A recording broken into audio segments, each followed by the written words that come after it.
Hello and welcome to the Coaching Podcast, Coaching for Success in Sport and Business.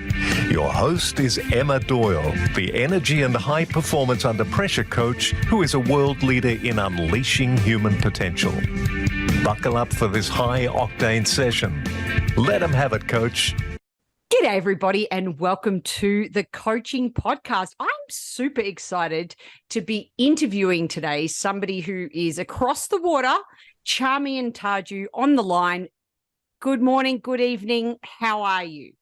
Good evening here. I'm actually in Germany, and the sun's still shining, but it's 7 o'clock, and I'm feeling great. Thank you very much. Thank you for having me on the show. Charmian's in Germany, and she's a leadership team coach and strategist who loves to help companies grow through developing, let's say, joy, connection, insight, psychological safety. Her business is called Miles Further. I love that she's known as the Joy Coach. I know everyone can't see her smile, but it is radiating through the screen. And I can't wait to talk to you about connection and especially Enneagram as it relates to coaching people in the workplace. So look, we'll kick it off straight away. It is the Vegemite question. You either love it or you hate it. Now, Germany, I'm not sure. What's your take on Vegemite? Well, to be honest, I've never tried it. As you can perhaps tell from my accent, I'm originally from the UK, and we have Marmite in the UK. And as a child, I think I tried it once, and I found it very salty. I haven't tried it for so many years, and I don't know whether Vegemite is different, but very, very similar. We call it the poor man's cousin. So listen, because you started, could you kick off this episode with a coaching moment that didn't go well and what might be a lesson or two? I did a 12-session series with a wonderful lady who was a leader in the workplace. And at the end, she said, "Would you consider coaching my husband?" And this was at the beginning of my coaching career. And I was like, can I do it? Is there a conflict of interest? I was focusing only on women. I was a little insecure. And then I thought, well, she has finished and she really wants me. And it's kind of like, isn't that nice that she wants me to coach a husband? So I said, sure, I can do that. And at the beginning of the coaching session, this journey with the husband, I did the Wheel of Life exercise, which I'm sure you know. It's just to kind of get a read on what areas of his life he wants to improve. And when it came to romantic relationship about his wife, he said, 8 out of 10, no problems there. So we got into the coaching and we talked about his workplace issues and his purpose. And then after about 6 weeks in, we had a session, and I said, and how are things going since our last session? Do you have anything you want to share with me? And he went, yes, I've decided to leave my wife. And I was like trying to just be a good coach and not react and just be there for him.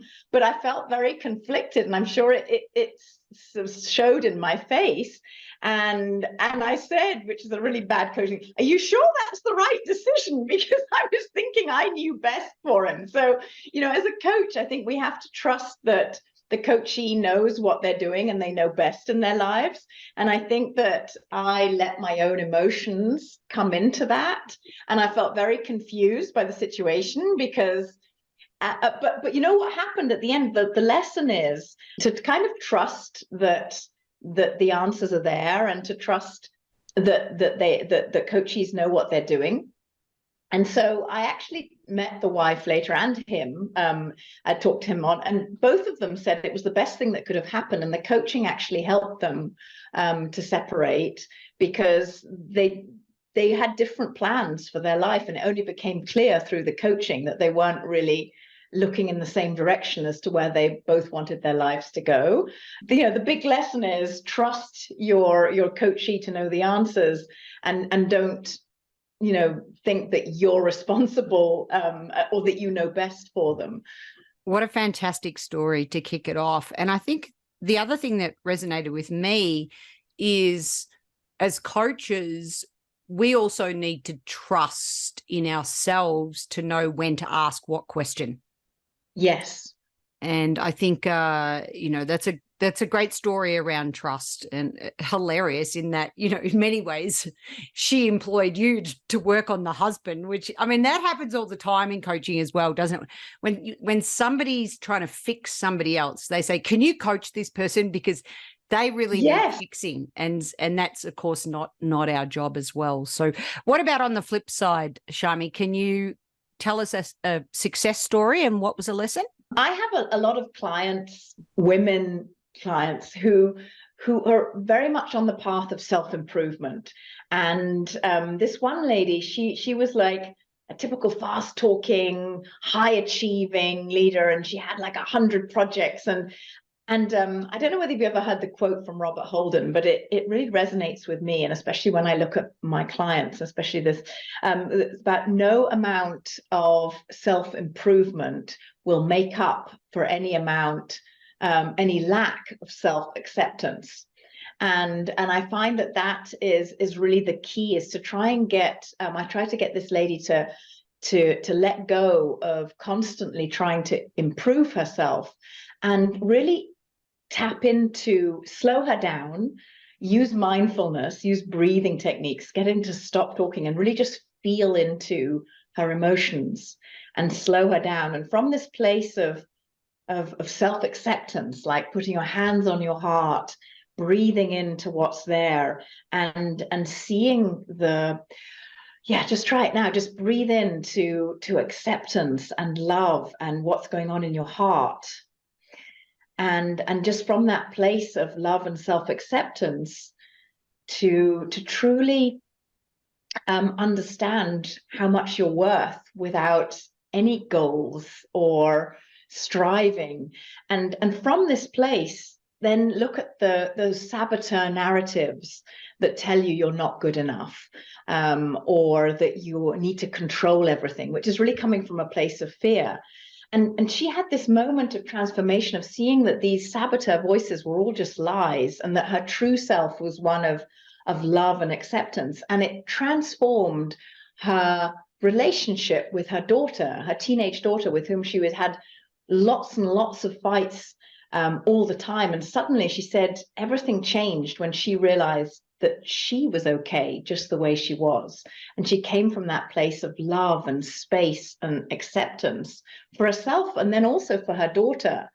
And it changed everything. And now she has a really close and good relationship with her teenage daughter, who's flourished by not being controlled and all the time. Well, personally, I enjoyed just stopping then and placing my own hands on my heart and just closing my eyes. I recommend everyone just pause this podcast and just even for 60 seconds, just breathe into your heart space. Because the minute I did that, I slowed down. Like fair to say, I was not rushed for this podcast, but, I squeezed in a few things in this morning already. Okay. And so we go from one thing to the next. And I think screen fatigue and Zoom burnout, or whatever platform people use, they're going from one meeting to the next, to the next, to the next. And just being able to stop and just accept I am enough exactly where I am right here, right now, today, is super important. And thank you for sharing that. I think Absolutely, it's a good reminder. Slowing down to really connect to what matters and to our hearts. As you say, even just for a minute, just to hold your heart and say, it's okay, breathe, I'm here for you. Like to be your own coach and slow yourself down. And then come from that place of love and acceptance. It changes how you go out into the world and how you react with others. Absolutely. Fantastic. Could you share a sliding doors moment in your life? So I was on a sort of big career journey. I came from Germany to the States, to California, and I did that typical American dream thing, whereas within 4 years, I had climbed the career ladder, tripled my salary in 4 years, and was suddenly a senior vice president. Sounds very fancy, a director of account planning in an advertising agency in LA with a house on the beach. Imagine the scene. I was only 34. And then I also met this guy, and he wanted to have a child with me, and I got pregnant, and I thought life couldn't be better. I've got this great job. He was prepared to stay at home. And suddenly my life fell apart, because when I was 4 months pregnant, my boyfriend decided that he couldn't do it. It was all too much for him psychologically, and he left me. And then when I was 8.5 months pregnant, my boss said, "You don't really want this job, do you? You're going to have a baby." And I'm like, absolutely, I want this job. I'm a single mom, and I love this job, and I want to do it. And then she decided that I didn't, and I didn't have a green card. I was only there on a work visa. So suddenly everything that I thought was my life kind of had to change. And I decided that it was time to go miles further. You mentioned that my company, my son is called Miles, and my company is called Miles Further. And today I'm really grateful for what happened to me, because I think without that sliding doors moment, I would probably still be working in advertising. And I have learned so much by running my own business for 21 years, helping companies go miles further. And it's that whole courage over comfort. And I was forced to take that courageous route of going on a different path and building my own business. And I ended up in the middle of nowhere in a little village, 100 kilometers north of Hamburg, where there were only cows and sheep, just with this dream of creating my own business. And I had my godmother, who's like my mother, nearby to help with the baby. And I started a whole new life for myself. And I'm so grateful that I was pushed out of the golden cage, because the life that I actually had looked great on the outside, but wasn't so great on the inside, because I was being micromanaged by my boss. I didn't feel that my work was very worthwhile or purposeful. And suddenly I was given this chance to start again. And I made it work. And I made it happen. But I don't think that would ever have happened if I hadn't had that sliding doors moment when I was kind of pushed out the doors. So it's just a story to help others kind of, when they're having a difficult time in their lives, just keep going, believe in your dream and make it happen, because perhaps it's the best thing that could have happened to you, which you can't see in that moment, but perhaps you see it afterwards, like I am 20 years later, thinking, thank goodness that happened to me, and that I came to Germany and started this business of mine. So what if someone said to you, I'm super comfortable right now, I haven't had a dramatic push, but I know there's something more? How can people take the first step towards courage? I believe getting a coach is really a wonderful first step, because when I was struggling in Germany, when I first arrived, I arrived in 2002, and by 2003 I was like, oh, what's my life about? I felt like I wasn't moving forward, and I felt I was struggling. And a friend of mine said, you should get a coach. And I'm like, I'm not even earning enough money. How can I possibly pay for a coach? And she said, that's exactly why you need a coach. And so I had a coach myself for, 10 or 15 years. And she always stood by my side, and she helped me keep the courage going and kept motivating me to take steps, one step at a time, towards my dream, so that I didn't just give up and go back into finding another job in advertising, but really kept the vision alive and took one step at a time. So having a coach is really a great way to start exploring what it is you really want and taking those first steps in the right direction. Fantastic. Really, really awesome advice. And the other reason I say that is I'm also finding some people, when they're comfortable but they're not happy, they often retreat instead of actually sharing and voicing how they're feeling. And I just think that's so important.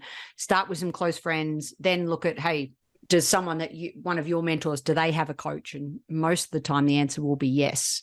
I have a coach, and I'm very, very grateful to my coach who keeps me on track on a daily basis, because I run a podcast, I've done a TEDx, written a book, but you know what? I still wake up and go, what am I doing with my life sometimes? Yes, exactly. It's not easy.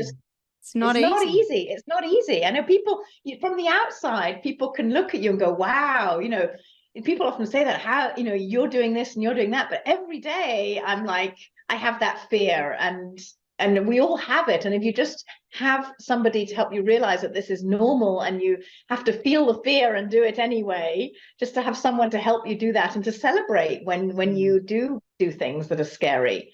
It's just the best thing that can happen to you. And it's nice to hear that, because I have a coach, you have a coach. I think coaches understand the value of coaching more than anybody. And all right, in 1 to a maximum of 3 words, what do you think makes a great coach? Connection, courage, curiosity. And I know you've had the 3 C's on your on your podcast before, and when I was listening, I'm like, oh, but mine, I had the 3 C's before I listened to the podcast. So believe me, they're on my wall. I didn't just copy someone else, and they're slightly different. Yes, yeah. Please expand. So the first one is connection. I truly believe that you have to, first of all, create a space that your coachee, I also do team coaching, that team that you're working with feels truly safe, heard, and belonging. Like they're totally like feel accepted and loved in a safe space. So the connection, heart to heart, on that very human level, I think is absolutely key for a coach, that they create that safe space, first of all, that you see the person. And I know that a lot of your book has this as well. Curiosity is like the key. But I think a genuine curiosity in other people is kind of like the prerequisite of being a coach. But it also, I think curiosity is almost like the opposite of judgment. So you're there just with an open listening curiosity, like just there's an openness and a lack of judgment that comes with curiosity. And that trust that the coachee is creative and resourceful and knows best about their own life. So you're just asking questions in a way that helps them figure out their own answers. And then the last one is courage. I believe that sometimes it's too easy for us as coaches to just sit back and listen. Because I don't know about you, but I have a lot of people that just love to talk. And I think it takes courage to interrupt people and to say, this is coaching, I'm not a friend, so I'm going to challenge you there. And to have the courage to blurt things out that you're sensing, that intuitive thing where you feel that they're sort of stuck in their own stories, to challenge them and to actually make it a little bit uncomfortable sometimes for people, like to stop them in their stories, to get them to feel into their emotions, into their bodies, get them out of their heads, because I think most of us are in our heads the whole time, but to kind of stop that cycle so they can't just tell their own their stories and really start feeling emotion and working through the emotion that's behind that and challenging them. That courage to challenge, I think, is really important for a good coach. They're fantastic. Thank you. Jack Groppel will be very proud that he's also got a fellow 3C. So shout out to Jack and the 3Cs as well. The one thing that I want to pick up on is what you said last, I think, is what I found to be the hardest step about being a great coach initially, because, of course, based on my personality, I want to get along with people and I want to build, rapport, and I want them to like me and I want them to come to my coaching sessions feeling like, she just gets me. And of course, if we are always saying yes or just listening and just agreeing and just saying, oh, that's really, thanks for sharing, that's not really doing our job, because we're not counselors.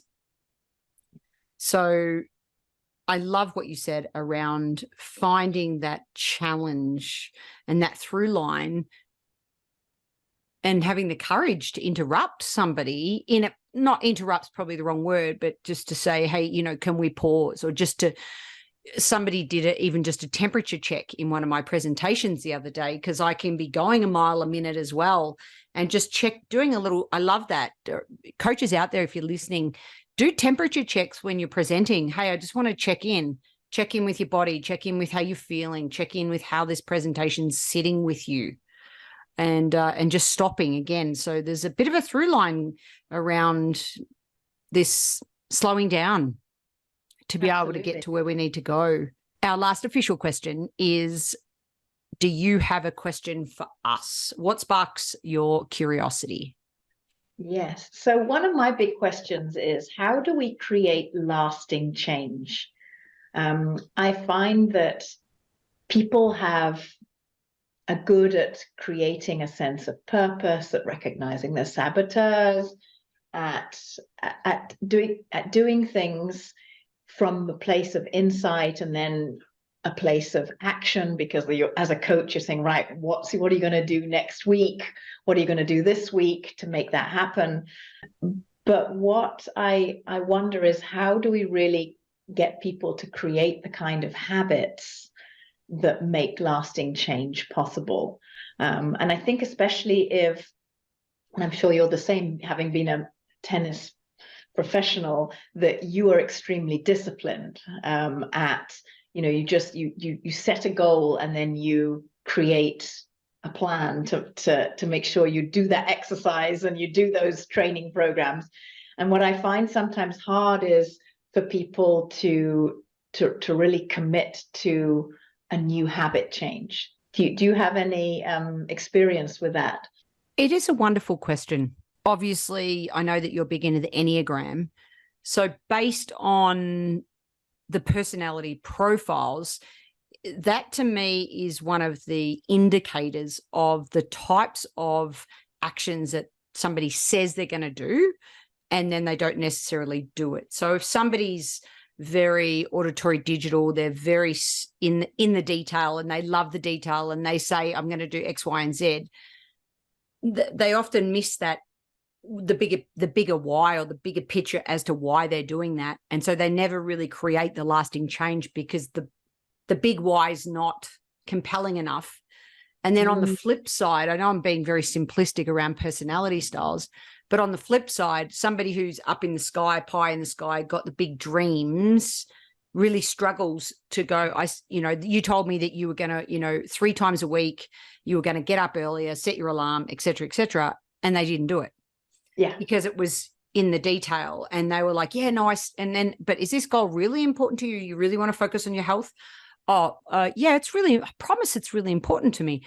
So, and I want to go there next with you as well, because I think it is important that we do some benchmarking as it relates to, you mentioned even just the wheel of life earlier, but even just having an awareness of somebody's own person. It's amazing how many people don't do the personality profiles, and then they know where their traps are as it relates to habits and real lasting change. First of all, I'll just get your reflections on what I said. What are your thoughts on the idea of the bigger picture, like having a big motivation as to, what I love to do in my coaching sessions is really to paint that picture of the future of what is it that they really want, so that it's super motivating, that they've thought of every detail. And what I love to get people to do is, once they've worked with me in this very kind of visual auditory, like you feel yourself in that future vision of yourself. So say somebody wants to lose, get super healthy, exercise 3 or 4 times a week and lose 10 kilos, because that's what they really love. You really imagine them, and you get them to think about what would life be like when it's like that. And then you get them to do a collage and a writing exercise after that, so that why is really, really powerful. And then I think you're right. It's like, how do you make that into a daily habit? And one of the things that I say is like getting that to be very concrete as well. So when are you going to exercise? Like getting a time and a place. I don't know whether you've read Atomic Habits by James Clear. I think everyone in the world has read that book, but it's really good about you link a habit to an existing habit, and you really paint the picture. Because I love what he says about you don't rise to the level of your goals, you fall to the level of your systems.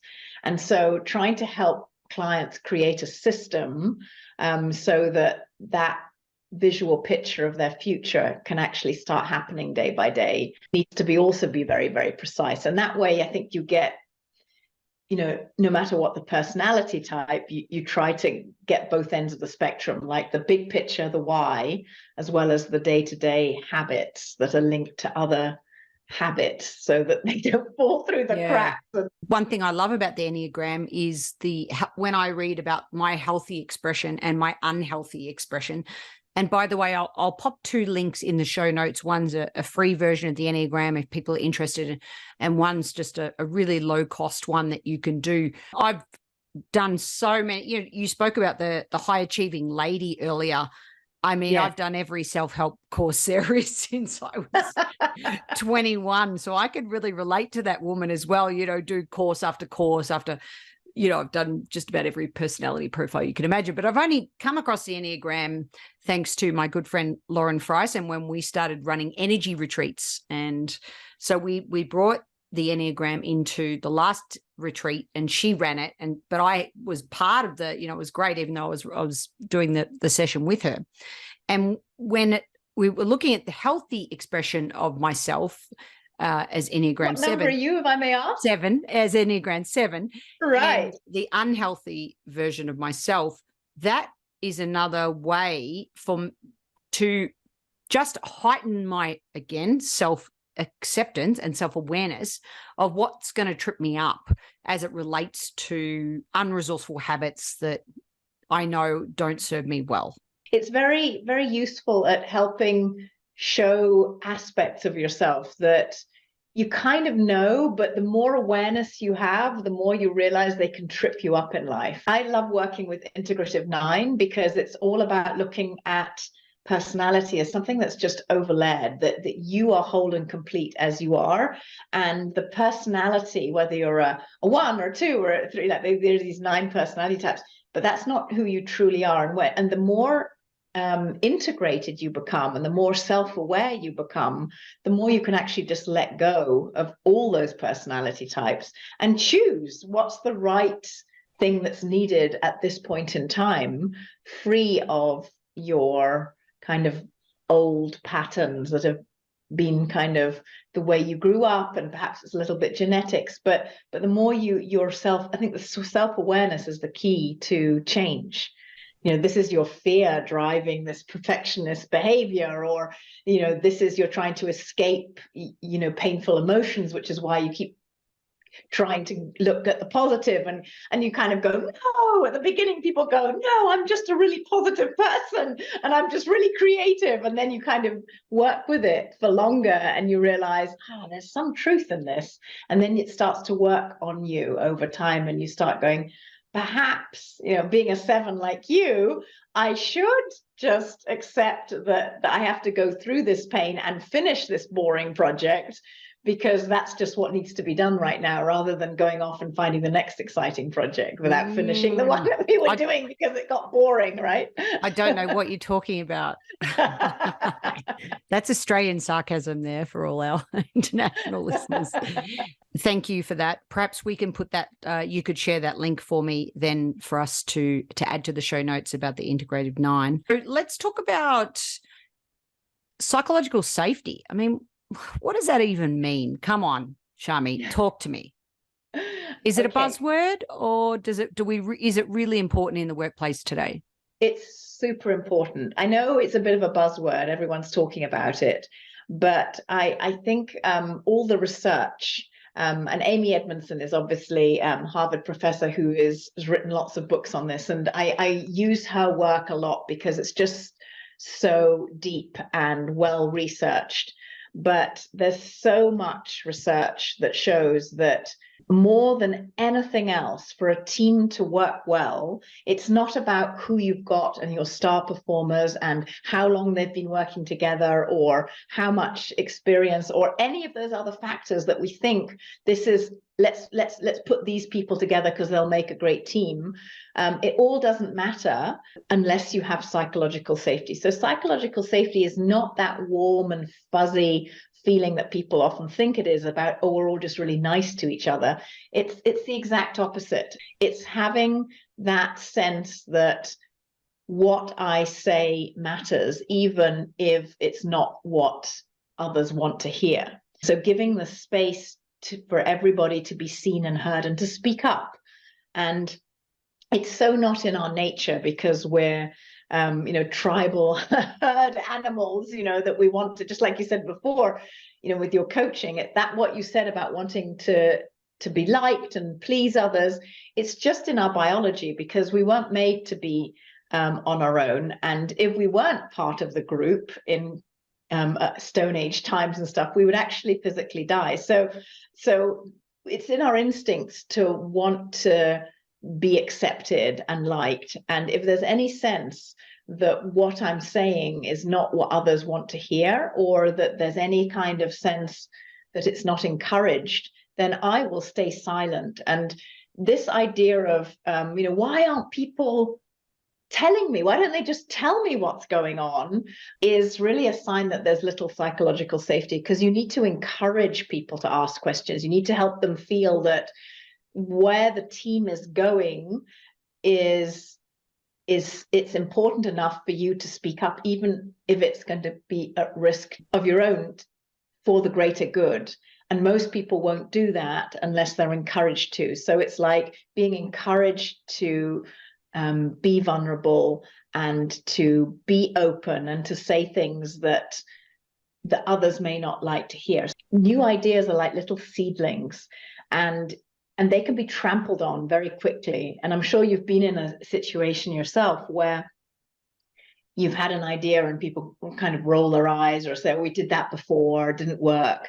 And as soon as that kind of happens, then everyone stops sharing ideas because there's just that atmosphere. So psychological safety is very much felt by everyone the same, and it's something that you need to design, which is why I have my team development program, because I think you need to consciously design psychological safety and teach people about ways of behaving that make that space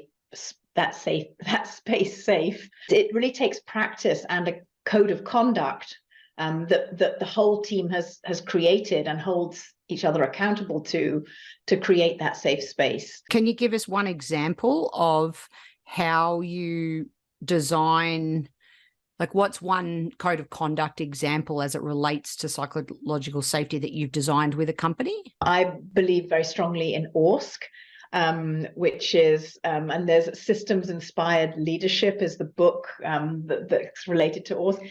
But there's a wonderful exercise that works really well when you're designing a workshop. You have like 4 quadrants, and you go through it's kind of, you may do it with lightness, like the 4 horsemen, which is based on Gottman's research about the things that destroy relationships, but also teams, like blaming, or defensiveness or stonewalling. So you have these, so you talk about these different quadrants, and you do it in the room with the teams, and you say, so what do you get most upset about? And then people stand in the blame. I hate it when people are blaming other people.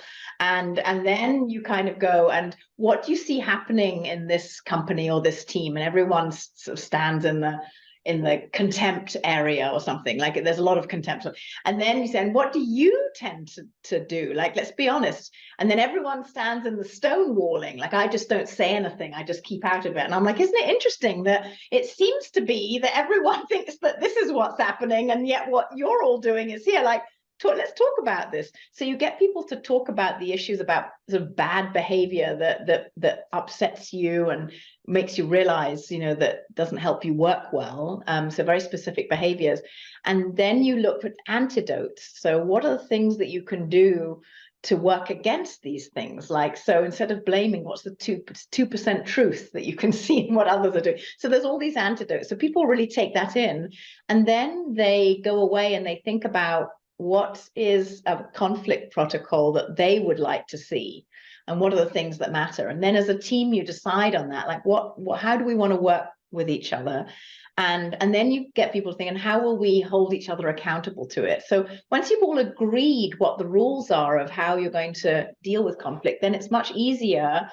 So say we'd agreed no more eye rolling. So say I come to you and I say, hey, Emma, I've got this really great idea. And you go, oh, not that again. Then I can go, do you remember in the workshop we said we weren't going to do that eye rolling thing anymore? And then you have to go, yeah, I was there, I remember, so sorry. And I can call you on it. Whereas otherwise it happens on a more subconscious level, and I don't feel I can say anything to you. I just feel bad, right? I feel like, oh, I can't talk to you about my new idea because you're going to roll your eyes again. So it's just this kind of thing, this awareness and this agreement within the team about how do we want to work with each other. Sounds super It's interesting.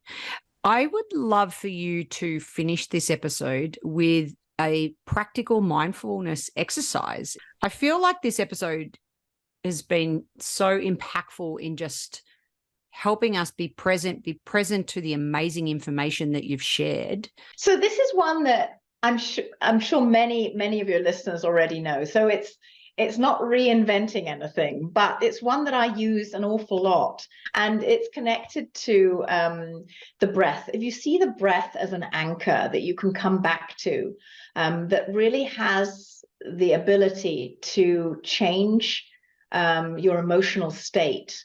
It's a wonderful tool that you have with you at all times. You don't need an app. You don't need a book. You don't even need a space. You can do it at your desk. The 4-7-8 breath. So the important thing is to sort of sit up straight and be comfortable but alert. So relaxed and alert. So have your feet firmly on the ground, your hands on your lap, and just breathe a couple of times just to come into this space. Close your eyes if that feels comfortable for you, or just look down.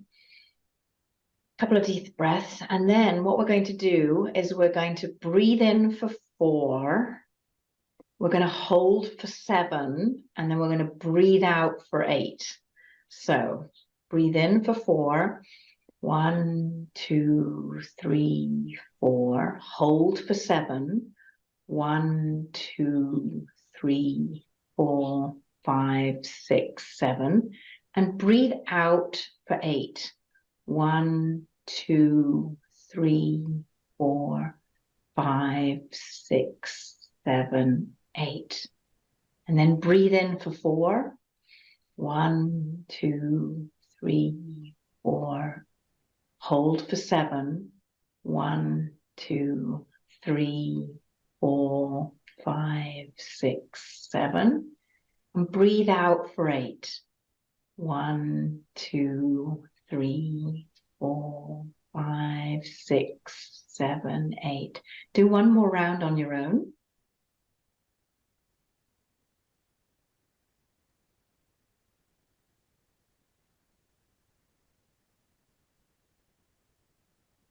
And one more.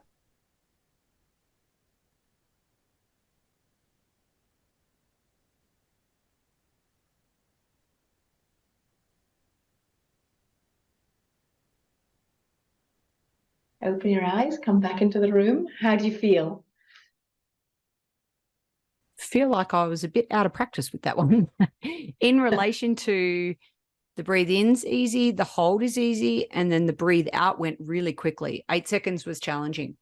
Yes, and that's really the key, because it's the breathing out that really calms down your nervous system. It's that long exhale that really activates the sympathetic nervous system, which calms you down.